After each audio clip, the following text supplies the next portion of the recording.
Ya, selamat malam adik-adik dokter muda. Malam ini kita akan belajar tentang meningitis bakterial.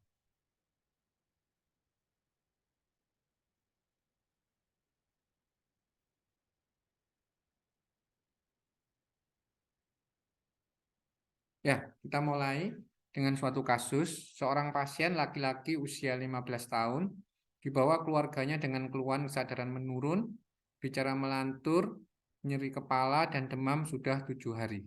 Ya, pasien juga mengeluh batuk pilek sejak 7 hari yang lalu. Pada pemeriksaan didapatkan suhu tubuh 39 derajat Celcius, kesadaran menurun, GCS 13, ditemukan kaku kuduk, Brusinski 2, 3, dan 4 yang positif. Hingga pada kasus ini kita lakukan diagnosis klinis yaitu penurunan kesadaran, demam, nyeri kepala, tanda rangsang meningial positif. Diagnosis topis, karena terdapat tanda rangsang meningial, maka topisnya adalah meningen, dan karena terdapat penurunan kesadaran, kita tambahkan diagnosis topis ensefalon. Sehingga diagnosis etiologis yang tepat adalah meningoencephalitis. Ya, baiklah. Ya, meningoencephalitis yang kita sebut dengan keradangan ya pada meningen dan ensefalon. Apa itu meningen? Ya, meningen adalah selaput yang melapisi otak. Ya, terdiri dari dura mater, arachnoid mater, dan pia mater. Inilah yang mengalami keradangan. Ya, karena meningen ini terutama pia mater yang memang menempel pada otak, ya, maka sering sekali ya keradangan pada meningen ini langsung disertai pula dengan keradangan pada otak. Jadi sering kita menggunakan term meningoencephalitis. Ya. Jadi definisinya meningitis itu keradangan pada meningen, encephalitis itu keradangan pada ensefalon, maka meningoencephalitis adalah keradangan pada meningen dan ensefalon. Ya. Kapan kita hanya mengatakan meningitis itu kalau Anda hanya menemukan triasnya ya, demam, nyeri kepala, kaku kuduk, belum ada kesadaran yang menurun, belum ada kejang, ya, belum ada misalnya ada hemiparesisnya, ya, itu Anda masih bisa mengatakan ini pure meningitis, ya. Kalau sudah kaku kuduk, demam, nyeri kepala disertai dengan penurunan kesadaran, apalagi disertai dengan kejang, apalagi disertai dengan hemiparesis, ya, maka kita menyebutnya sebagai suatu meningoencephalitis. Ya. Etiologi pada umumnya adalah infeksi, ya, bisa oleh virus, ya, di sini ada enterovirus, herpes simplex virus, varicella zoster virus, ya, HIV, ya, kalau pada anak-anak itu umumnya meningitis adalah virus, ya, bakteri ada macam-macam bakteri nanti, ya, Mycobacterium tuberculosis dan juga jamur, ya. Namun ada satu meningitis yang disebabkan oleh non infeksi, ya, misalnya meningitis carcinomatosa, ya. Nah ini, ya, kalau bakteri itu apa saja, ya. Ini ada satu dugaan, ya, kelompok-kelompok bakteri pada usia-usia tertentu. Kalau bayi kurang dari 1 bulan itu streptokok biasanya, Escherichia coli biasanya, ya. Kalau anak kurang dari 23 bulan, Streptococcus pneumoniae misalnya, ya. Kalau anak sampai dewasa kurang dari 50 tahun, Neisseria meningitidis dan Streptococcus pneumoniae misalnya, ya. Peta bakteri ini tentunya juga akan berhubungan dengan antibiotik apa yang akan kita gunakan. Jadi misalnya pada anak-anak karena kita tahu penyebabnya itu banyak E. coli misalnya, ya, maka di sini empirik terapi yang cocok adalah ampicillin dan cefotaxime. Seperti itu. Misalnya pada dewasa yang banyak adalah Neisseria meningitidis dan Streptococcus pneumoniae, ya, maka antibiotik yang tepat yang bisa kita gunakan sebagai antibiotik empirik adalah vancomycin dan ceftriaxone. Nah, bagaimana patofisiologi terjadinya meningitis, ya? Bagaimana suatu infeksi itu bisa masuk ke dalam intrakranial, ya? maka ada jalan secara hematogen, biasanya itu bermula dari infeksi saluran pernafasan atas, ya, atau suatu pneumonia atau TB paru, ya, atau bahkan sumber-sumber lain infeksi di seluruh tubuh, misalnya dari suatu abses, ya, suatu abses di daerah wajah misalnya, ya, atau misalnya dari abses di daerah kulit yang lain, itu pada pasien-pasien dengan imunokompromis bisa menyebar hematogen sampai ke otak, ya, atau merupakan suatu penyebaran langsung, misalnya luka tembus tengkorak, ya, pasiennya tertembak misalnya, ya, tengkoraknya retak, ya, kemudian ada luka terbuka yang tembus, ya, ini bisa menyebabkan meningitis, ya. Otitis media, sinusitis sphenoidalis misalnya, itu kalau sampai ruptur, ya, rusak batas tulang yang tipis, itu juga bisa menyebabkan meningitis atau suatu akibat tindakan kita yang kurang tepat, ya, misalnya kita melakukan fungsi lumbal yang tidak steril, ya, yang justru bisa menyebabkan meningitis, ya, atau suatu operasi bedah saraf yang kurang steril, ya, juga dapat menyebabkan meningitis, ya. Jadi bagaimana suatu infeksi tersebut bisa masuk intrakranial dan menyebabkan meningoencephalitis, ya. Dimulai dari infeksi dari tempat lain, ya, misalnya dari infeksi saluran pernafasan atas, ya. Maka infeksi ekstrakranial ini harus berhadapan dulu dengan imun sistem kita, ya. Nah, sistem imun kita itu cukup baik, ya, sehingga pada kondisi imunokompeten itu tidak mudah infeksi dari luar itu untuk masuk ke dalam intrakranial, ya. Akan tetapi pada kondisi-kondisi tertentu dengan imunokompromis, misalnya pada pasien diabetes mellitus, pada pasien yang mendapatkan kemoterapi, ya, pada pasien HIV/AIDS, ya, atau pada anak-anak dengan usia yang sangat dini, ya, atau pada geriatrik dengan usia yang sangat lanjut, ya, maka infeksi tersebut dapat menembus imun sistem yang lemah, ya, sehingga masuklah, ya, ke dalam intrakranial, ya.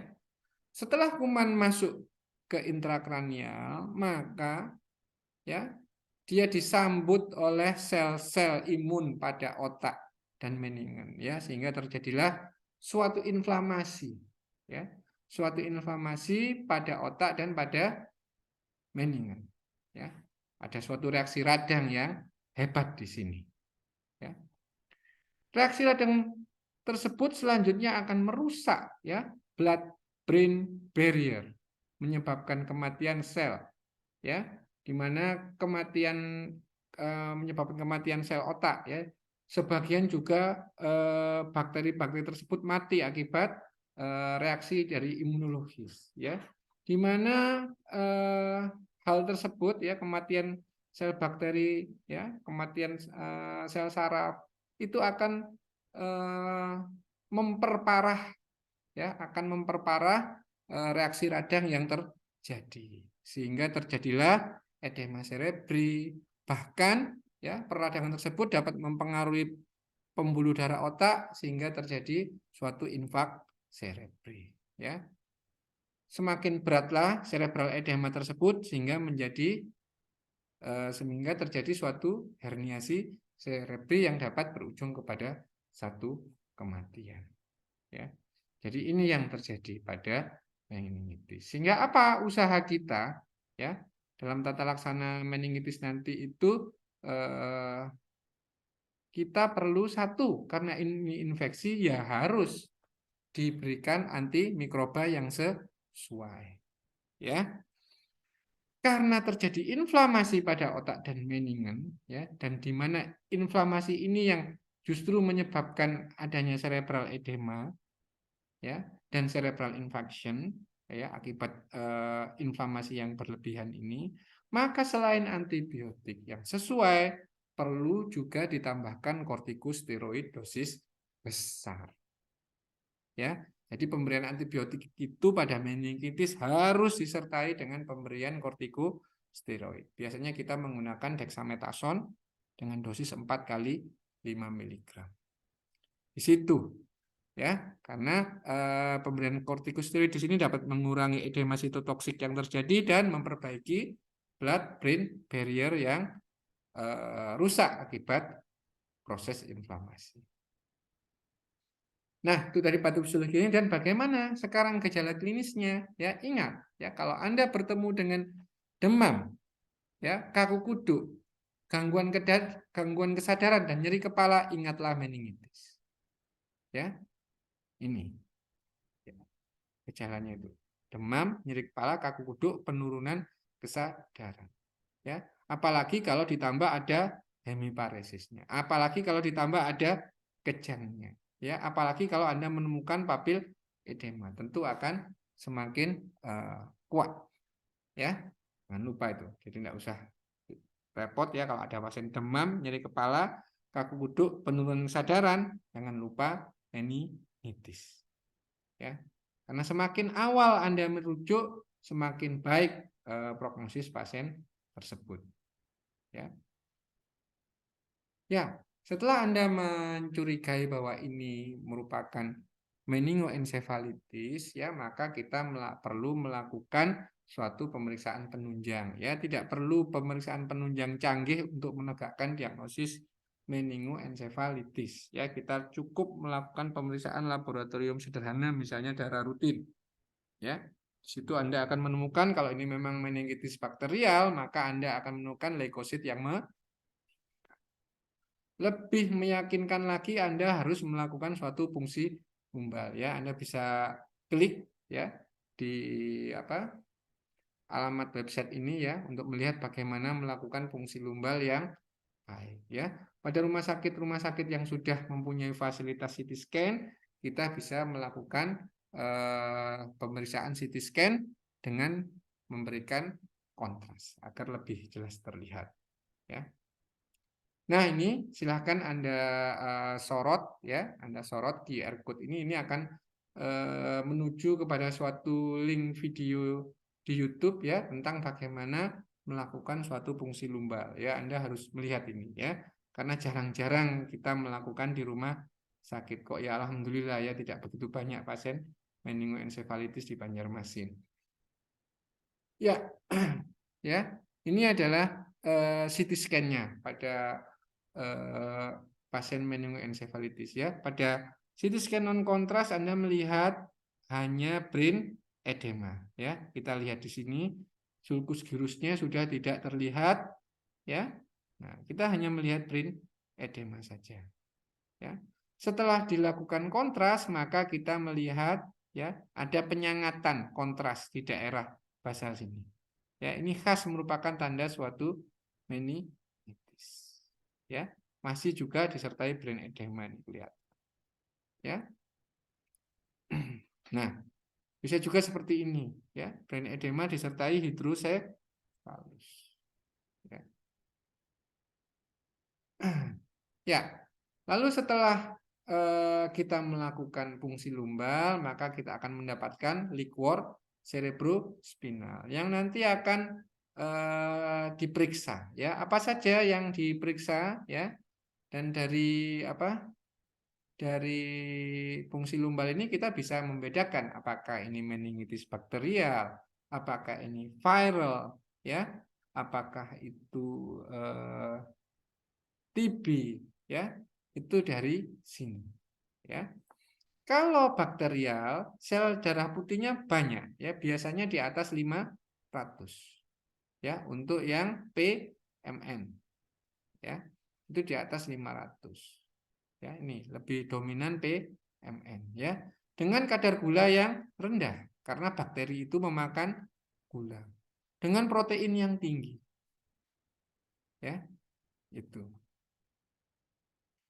Nah, kemungkinan kalau kita lakukan pengecatan pada liquor cerebrospinal tersebut, maka kita mempunyai peluang untuk mendapatkan gambaran bakteri sekitar 70%. Ya. Itu. Bagaimana kalau virus? Virus itu selnya biasanya normal sampai hanya rendah. Ya. Itu. Ya, 10.000 10 sampai 1000 ya. Neutrofilnya masih agak tinggi ya. Glukosanya normal karena virus tidak makan glukose ya. Proteinnya relatif rendah atau normal ya. Kalau TB selnya 50 sampai 500 ya. Neutrofilnya kurang dari 30%, dia banyak monosit ya, banyak mononuklir ya. Glukosanya normal karena Mycobacterium tuberculosis itu juga makan gula ya. Proteinnya tinggi ya. Nah, pada pengecatan jarang kita mendapatkan bakteri. Kalau jamur ya, sel darah putihnya 50 sampai 500, dominan mononuklir ya, PMN-nya sedikit, MN-nya yang banyak, gulanya juga rendah karena jamur juga makan gula ya. Kadar proteinnya bervariasi ya. Pada pengecatan kita sering mendapatkan Cryptococcus yang banyak ya. Kalau Cryptococcus itu pengecatannya dengan Indian ink ya, bukan dengan hematoxylin eosin ya, di situ. Nah, terutama kalau kita curiga fungal ya, itu kalau pasiennya dengan HIV. Itu seringkali kita dapatkan cryptococcal meningitis. Ya. Nah, setelah Anda menegakkan diagnosis, Anda harus memahami bahwa meningitis bakterial itu adalah kondisi gawat darurat ya. Lakukan segala IPC manajemen ya, pasang infus, kasih antibiotik empiris dosis besar ya. Misalnya tadi pasien dewasa ya, tadi kan Anda tahu kebanyakan Streptococcus pneumoniae. Antibiotik pilihannya ceftriaxone ya. Dosisnya umumnya adalah 2 kali lipat dosis untuk infeksi ekstrakranial ya. 2 kali lipat. Misalnya ceftriaxone umumnya 2 kali 1, maka pada meningitis itu 2 kali 2 gram. Kortikosteroid jangan lupa ya untuk menekan proses inflamasi yang terjadi ya akibat infeksinya sendiri dan akibat kematian debris-debris dari bakteri yang mati akibat antibiotik ya atau akibat interaksi dengan sistem imun kita ya. Jangan lupa diberikan analgetik antipiretik ya, dan jangan lupa diberikan H2 blocker atau proton pump inhibitor ya, karena brain edema dapat memicu terjadinya suatu stres ulcer. Kalau kejang diberikan obat anti epilepsi ya, injeksi ya, maaf ya, ini bukan oral ya. Bukan obat anti epilepsi injeksi. Ingat ya, meningitis bakterial itu harus dirujuk ke rumah sakit dengan fasilitas yang baik ya. Ada dokter spesialis neurologinya, punya CT scan ya. Itu jangan Anda tahan ya. Segera setelah Anda melakukan pertolongan pertama, pasiennya stabil ya, Anda harus segera merujuk. Nah, ini ya antibiotik apa yang Anda pilih ya di sini. Ya. Ya, prognosis ya. Prognosis meningitis bakterial itu masih sangat jelek ya, banyak matinya ya, di mana faktor resiko yang paling menunjukkan bahwa bakalan tidak bagus outcome-nya itu kalau kesadarannya menurun ya, ada komplikasi sistemik. Jadi misalnya pasiennya selain sepsis itu juga pneumonia ya, pasiennya itu selain meningitis dia juga sepsis plus pneumonia misalnya ya, ditambah lagi misalnya plus gagal ginjal kronik misalnya, ini tentu menambah faktor prognosis yang jelek ya, dan terutama apabila infeksi meningitis bakterial tersebut akibat Streptococcus pneumoniae ya. Ya, untuk lebih lanjut ya Anda bisa membaca ya, silakan screenshot ini QR-nya ya. Ini akan mengarahkan Anda kepada 2 buah jurnal ya tentang meningitis bakterial. Monggo dibaca agar lebih komprehensif. Sekian yang bisa kami sampaikan tentang meningitis. Mudah-mudahan bermanfaat.